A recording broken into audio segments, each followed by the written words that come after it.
Chapter 12 Respiration in Plants. All of us breathe to live, but why is breathing so essential to life? What happens when we breathe? Also, do all living organisms, including plants and microbes, breathe? If so, how? All living organisms need energy for carrying out daily life activities, be it absorption, transport, movement, reproduction, or even breathing.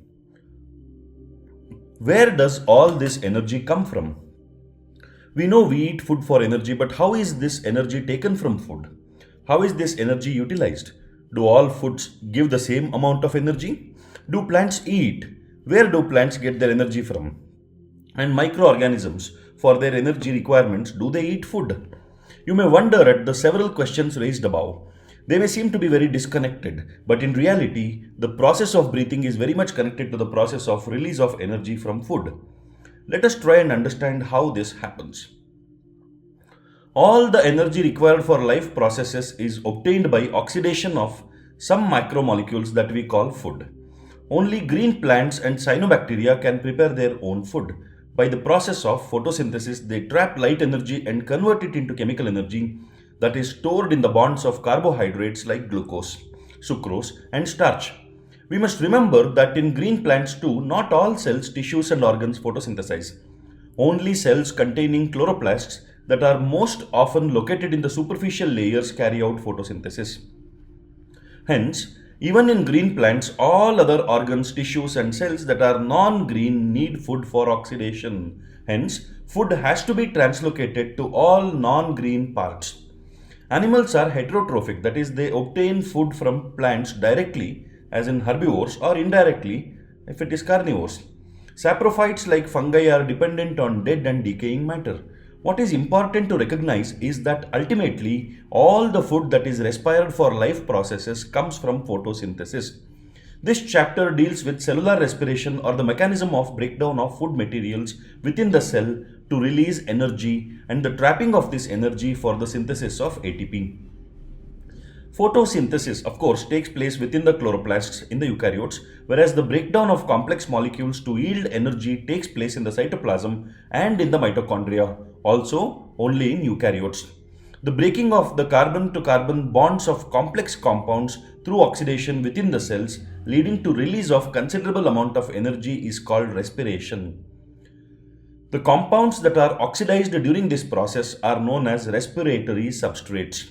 Usually, carbohydrates are oxidized to release energy, but proteins, fats, and even organic acids can be used as respiratory substances in some plants under certain conditions. During oxidation within a cell, all the energy contained in respiratory substrates is not released free into the cell or in a single step. It is released in a series of slow stepwise reactions controlled by enzymes, and it is trapped as chemical energy in the form of ATP. Hence, it is important to understand that the energy released by oxidation in respiration is not, or rather cannot be, used directly, but is used to synthesize ATP, which is broken down whenever and wherever energy needs to be utilized. Hence, ATP acts as the energy currency of the cell. This energy trapped in ATP is utilized in various energy requiring processes of the organisms, and the carbon skeleton produced during respiration is used as precursors for biosynthesis of other molecules in the cell. Do plants breathe? Well, the answer to this question is not quite so direct. Yes, plants require oxygen for respiration to occur, and they also give out carbon dioxide. Hence, plants have systems in place that ensure the availability of oxygen. Plants, unlike animals, have no specialized organs for gaseous exchange, but they have stomata and lenticels for this purpose. There are several reasons why plants can get along without respiratory organs. First, each plant part takes care of its own gas exchange needs. There is very little transport of gases from one plant part to another. Second, plants do not present great demands for gas exchange. Roots, stems, and leaves respire at rates far lower than animals do. Only during photosynthesis are large volumes of gases exchanged, and each leaf is well adapted to take care of its own needs during these periods. When cells photosynthesize, availability of oxygen is not a problem in these cells since oxygen is released within the cell. Third, The distance that gases must diffuse even in large bulky plants is not great. Each living cell in a plant is located quite close to the surface of the plant. This is true for leaves, you may ask, but what about thick, woody stems and roots? In stems, the living cells are organized in thin layers inside and beneath the bark. They also have openings called lenticels. The cells in the interior are dead and provide only mechanical support. Thus, most cells of a plant have at least a part of their surface in contact with air. This is also facilitated by the loose packing of parenchyma cells in leaves, stems, and roots, which provide an interconnected network of air spaces. The complete combustion of glucose, which produces carbon dioxide and water as end products, yields energy, most of which is given out as heat. So, when glucose is oxidized to carbon dioxide and water, energy is produced. If this energy is to be useful to the cell, it should be able to utilize it to synthesize other molecules that the cell requires. The strategy that the plant cell uses is to catabolize the glucose molecule in such a way that not all the liberated energy goes out as heat. The key is to oxidize glucose not in one step but in several small steps, enabling some steps to be just large enough such that the energy released can be coupled to ATP synthesis. How this is done is essentially the story of respiration. During the process of respiration, oxygen is utilized and carbon dioxide, water, and energy are released as products. The combustion reaction requires oxygen, but some cells live where oxygen may or may not be available. Can you think of such situations and organisms where oxygen is not available? There are sufficient reasons to believe that the first cells on this planet lived in an atmosphere that lacked oxygen. Even among present-day living organisms, we know of several that are adapted to anaerobic conditions. Some of these organisms are facultative anaerobes, while in others, the requirement for anaerobic condition is obligate. In any case, all living organisms retain the enzymatic machinery to partially oxidize glucose without the help of oxygen. This breakdown of glucose to pyruvic acid is called glycolysis. Glycolysis. The term glycolysis has originated from the Greek words glykos for sugar and lysis for splitting. The scheme of glycolysis was given by Gustav Emden, Otto Meyerhoff, and J. Parnas and is often referred to as the EMP pathway. In anaerobic organisms, it is the only process in respiration. Glycolysis occurs in the cytoplasm of the cell and is present in all living organisms. In this process, glucose undergoes partial oxidation to form two molecules of pyruvic acid. In plants, this glucose is derived from sucrose, which is the end product of photosynthesis, or from storage carbohydrates. Sucrose is converted into glucose and fructose by the enzyme invertase, and these two monosaccharides readily enter the glycolytic pathway. Glucose and fructose are phosphorylated to give rise to glucose 6-phosphate by the activity of the enzyme hexokinase. This phosphorylated form of glucose then isomerizes to produce fructose 6-phosphate. Subsequent steps of metabolism of glucose and fructose are the same. The various steps in glycolysis are depicted in figure 12.1. In glycolysis, a chain of 10 reactions under the control of different enzymes takes place to produce pyruvate from glucose. While studying the steps of glycolysis, please note the steps at which utilization or synthesis of ATP, or in this case NADH plus H plus, takes place. ATP is utilized at two steps. First in the conversion of glucose into glucose 6-phosphate and second in the conversion of fructose 6-phosphate to fructose 1,6-bisphosphate. The fructose 1,6-bisphosphate is split into dihydroxyacetone phosphate and 3-phosphoglyceraldehyde. We find that there is one step where NADH H plus is formed from NAD plus. This is when 3-phosphoglyceraldehyde is converted into 1,3-bisphosphoglycerate or BPGA. Two redox equivalents are removed in the form of two hydrogen atoms from PgAl and transferred to a molecule of NAD+. PgAl is oxidized and with inorganic phosphate to get converted into BPGA or bisphosphoglyceric acid. The conversion of BPGA to 3-phosphoglyceric acid is also an energy yielding process. This energy is trapped by the formation of ATP. Another ATP is synthesized during the conversion of phosphoenol pyruvate to pyruvic acid. Can you then calculate how many ATP molecules are directly synthesized in this pathway from one glucose molecule? Pyruvic acid is then the key product of glycolysis. What is the metabolic fate of pyruvate? This depends on the cellular need. There are three major ways in which different cells handle pyruvic acid produced by glycolysis. These are lactic acid fermentation, alcoholic fermentation, and aerobic respiration.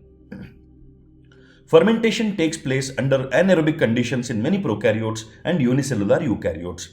For the complete oxidation of glucose to carbon dioxide and water, however, organisms adopt Krebs cycle, which is also called as aerobic respiration. This requires oxygen supply.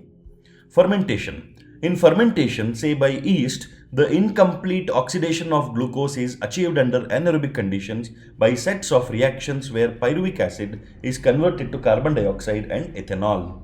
The enzymes pyruvic acid decarboxylase and alcohol dehydrogenase catalyze these reactions. Other organisms like some bacteria produce lactic acid from pyruvic acid. The steps involved are shown in figure 12.2. In animal cells also, like muscles during exercise, when oxygen is inadequate for cellular respiration, pyruvic acid is reduced to lactic acid by lactate dehydrogenase. The reducing agent is NADH plus H plus, which is reoxidized to NADP in both the processes. NAD plus in both the processes. In both lactic acid and alcohol fermentation, not much energy is released. Less than 7% of the energy in glucose is released, and not all of it is trapped as high energy bonds of ATP. Also, the processes are hazardous. Either acid or alcohol is produced. What is the net ATPs that is synthesized?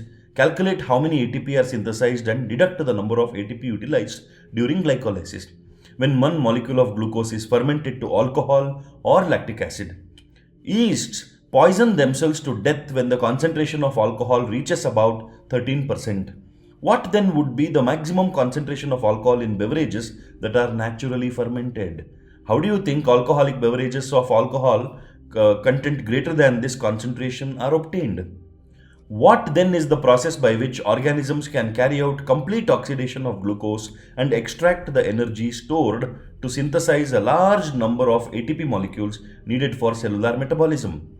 In eukaryotes, these steps take place within the mitochondria, and this requires oxygen.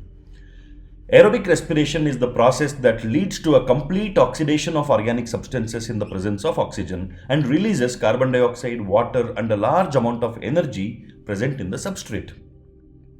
This type of respiration is most common in higher organisms. We will look at these processes in the next section. Aerobic respiration. For aerobic respiration to take place within the mitochondria, the final product of glycolysis, pyruvate, is transported from the cytoplasm into the mitochondria. The crucial events in aerobic respiration are the complete oxidation of pyruvate by the stepwise removal of all the hydrogen atoms, leaving 3 molecules of carbon dioxide. The passing on of the electrons removed as part of the hydrogen atoms to molecular oxygen with simultaneous synthesis of ATP. What is interesting to note is that the first process takes place in the matrix of the mitochondria, while the second process is located on the inner membrane of the mitochondria. Pyruvate, which is formed by the glycolytic catabolism of carbohydrates in the cytosol, after it enters mitochondrial matrix, undergoes oxidative decarboxylation by a complex set of reactions catalyzed by pyruvic dehydrogenase. The reactions catalyzed by pyruvic dehydrogenase require the participation of several coenzymes, including NAD plus and coenzyme A. So pyruvic acid in the presence of coenzyme A and NAD plus catalyzed by pyruvate dehydrogenase in the presence of magnesium gives acetyl-CoA plus carbon dioxide and NADH plus. During this process, 2 molecules of NADH are produced from the metabolism of 2 molecules of pyruvic acid produced from 1 glucose molecule during glycolysis. The acetyl-CoA then enters a cyclic pathway, tricarboxylic acid cycle, more commonly called as Krebs cycle, after the scientist Hans Krebs, who first elucidated it. Tricarboxylic acid cycle, the TCA cycle, starts with the condensation of acetyl group with oxaloacetic acid and water to yield citric acid. The reaction is catalyzed by the enzyme citrate synthase, and a molecule of coenzyme A is released. Citrate is then isomerized to isocitrate. It is followed by two successive steps of decarboxylation leading to the formation of alpha-ketoglutaric acid and then succinyl-CoA. In the remaining steps of citric acid cycle, succinyl-CoA is oxidized to oxaloacetic acid, allowing the cycle to continue. During the conversion of succinyl-CoA to succinic acid, a molecule of GTP is synthesized. This is a substrate level phosphorylation. In a coupled reaction, GTP is converted to GDP with the simultaneous synthesis of ATP from ADP. Also, there are 3 points in the cycle where NAD plus is reduced to NADH and H plus, and 1 point where FAD plus is reduced to FADH2. The continued oxidation of acetyl-CoA via the TCA cycle requires the continued replenishment of oxaloacetic acid, the first member of the cycle.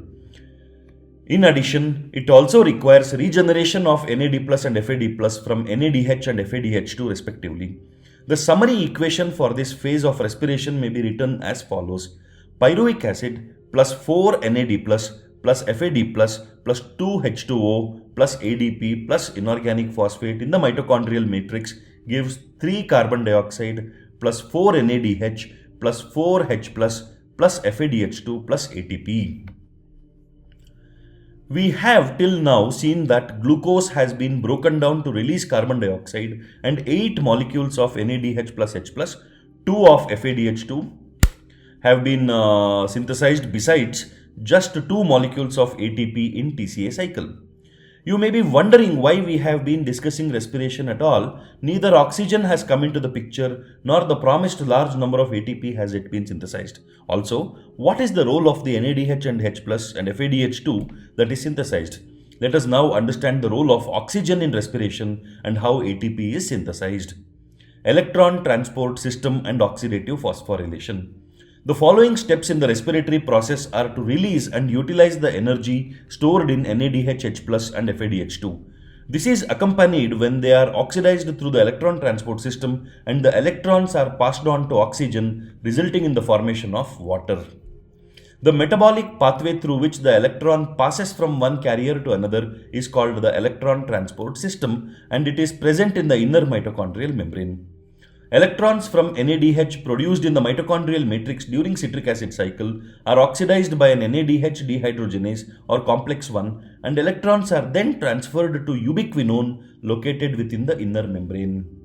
Ubiquinone also receives reducing equivalents via FADH2 or complex 2 that is generated during oxidation of succinate in the citric acid cycle.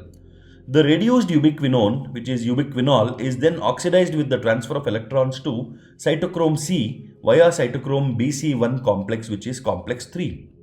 Cytochrome BC1 complex, that is complex 3. Cytochrome C is a small protein attached to the outer surface of the inner membrane and acts as a mobile carrier for transfer of electrons between complex 3 and 4. Complex 4 refers to cytochrome C oxidase complex containing cytochromes A and A3 and 2 copper centers. When the electrons pass from one carrier to another via complex 1 to 4 in the electron transport chain, they are coupled to ATP synthase or complex 5 for the production of ATP from ADP and inorganic phosphate. The number of ATP molecules synthesized depends on the nature of the electron donor. Oxidation of one molecule of NADH gives rise to 3 molecules of ATP, while that of 1 molecule of FADH2 produces 2 molecules of ATP. Although the aerobic process of respiration takes place only in the presence of oxygen, the role of oxygen is limited to the terminal stage of the process. Yet, the presence of oxygen is vital since it drives the whole process by removing hydrogen from the system. Oxygen acts as the final hydrogen acceptor. Unlike photophosphorylation, where it is the light energy that is utilized for the production of proton gradient required for phosphorylation, in respiration, it is the energy of oxidation reduction utilized for the same process.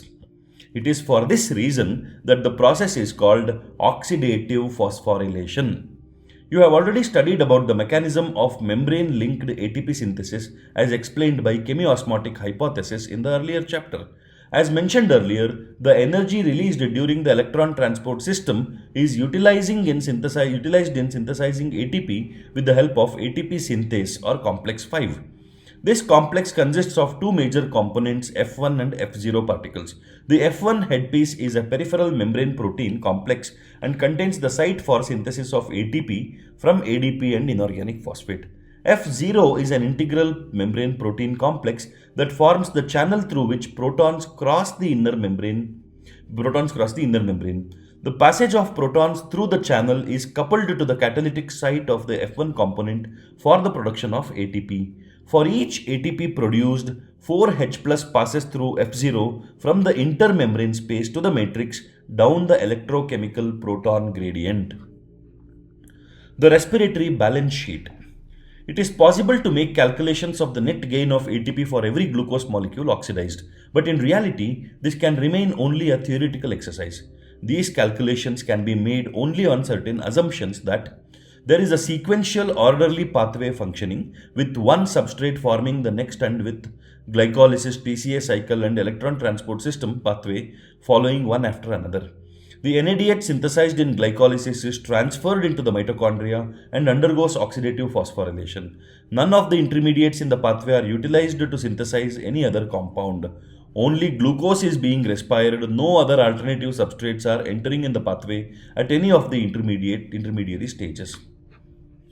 But this kind of assumptions are not really valid in a living system. All pathways work simultaneously and do not take place one after another. Substrates enter the pathways and are withdrawn from it as and when necessary. ATP is utilized as and when needed. Enzymatic rates are controlled by multiple means. Yet it is useful to do this exercise to appreciate the beauty and efficiency of the living system in extraction and storing energy. Hence, there can be a net gain of 38 ATP molecules during aerobic respiration of 1 molecule of glucose. Now let us compare fermentation and aerobic respiration. Fermentation accounts for only a partial breakdown of glucose, whereas in aerobic respiration it is completely degraded to carbon dioxide and water. In fermentation, there is a net gain of only 2 molecules of ATP for each molecule of glucose degraded to pyruvic acid, whereas many more molecules of ATP are generated under aerobic conditions. NADH is oxidized to NAD plus rather slowly in fermentation. However, the reaction is very vigorous in case of aerobic respiration. Amphibolic pathway. Glucose is the favored substrate for respiration. All carbohydrates are usually first converted into glucose before they are used for respiration. Other substrates can also be respired, as has been mentioned earlier, but then they do not enter the respiratory pathway at the first step. See figure 12.6 to see the point of entry of different substrates in the respiratory pathway. Fats would need to be broken down into glycerol and fatty acids first. If fatty acids were to be respired, they would first be degraded to acetyl-CoA and enter the pathway.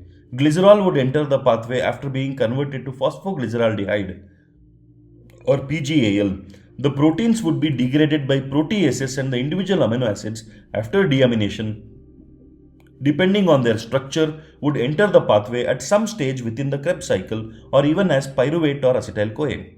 Since respiration involves breakdown of substrates, the respiratory process has traditionally been considered a catabolic process and the respiratory pathway as a catabolic pathway. But is this understanding correct? We have discussed above at which points in the respiratory pathway different substrates would enter if they were to be respired and used to derive energy.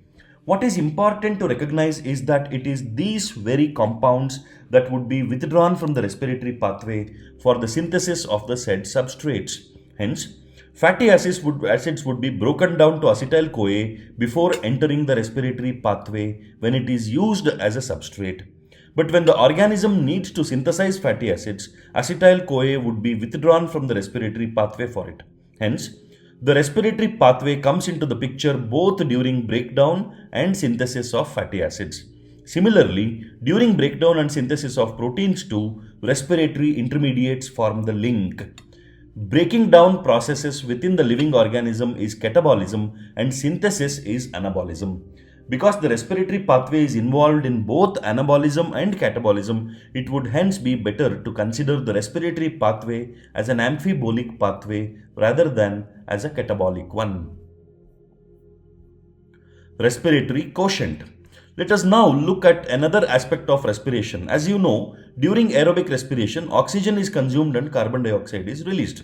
The ratio of the volume of carbon dioxide evolved to the volume of oxygen consumed in respiration is called the respiratory quotient or respiratory ratio. So RQ is equal to volume of carbon dioxide evolved over volume of oxygen consumed. The respiratory quotient depends upon the type of respiratory substrate used during respiration. When carbohydrates are used as substrate and are completely oxidized, the respiratory quotient will be 1 because equal amounts of carbon dioxide and oxygen are evolved and consumed respectively as shown in the equation below. When fats are used in respiration, the respiratory quotient is less than 1. Calculations for a fatty acid tripalmitin if used as a substrate is shown where for 102 carbon dioxide evolved 145 oxygen is utilized, giving the respiratory quotient as 0.7. When proteins are respiratory substrates, the ratio would be about 0.9. What is important to recognize is that in living organisms, respiratory substrates are often more than one. Pure proteins or fats are never used as respiratory substrates. Summary. Plants, unlike animals, have no special systems for breathing or gaseous exchange. Stomata and lenticels allow gaseous exchange by diffusion. Almost all living cells in a plant have their surfaces exposed to air. The breaking of carbon-carbon bonds of complex organic molecules by oxidation cells leading to the release of a lot of energy is called cellular respiration. Glucose is the favored substrate for respiration. Fats and proteins can also be broken down to yield energy. The initial stage of cellular respiration takes place in the cytoplasm. Each glucose molecule is broken through a series of enzyme catalyzed reactions into two molecules of pyruvic acid. This process is called glycolysis. The fate of the pyruvate depends on the availability of oxygen and the organism. Under anaerobic conditions, either lactic acid fermentation or alcohol fermentation occurs. Fermentation takes place under anaerobic conditions in many prokaryotes, unicellular eukaryotes, and in germinating seeds. In eukaryotic organisms, aerobic respiration occurs in the presence of oxygen. Pyruvic acid is transported into the mitochondria where it is converted into acetyl-CoA with the release of carbon dioxide. Acetyl-CoA then enters the tricarboxylic acid pathway or Krebs cycle operating in the matrix of the mitochondria. NADH plus H plus and FADH2 are generated in the Krebs cycle. The energy in these molecules as well as that in the NADH plus H plus synthesized during glycolysis are used to synthesize ATP. This is accomplished through a system of electron carriers called electron transport system located on the inner membrane of the mitochondria. The electrons as they move through the system release enough energy that are trapped to synthesize ATP. This is called oxidative phosphorylation. In this process, oxygen is the ultimate acceptor of electrons and it gets reduced to water. The respiratory pathway is an amphibolic pathway as it involves both anabolism and catabolism. The respiratory quotient depends upon the type of respiratory substance used during respiration.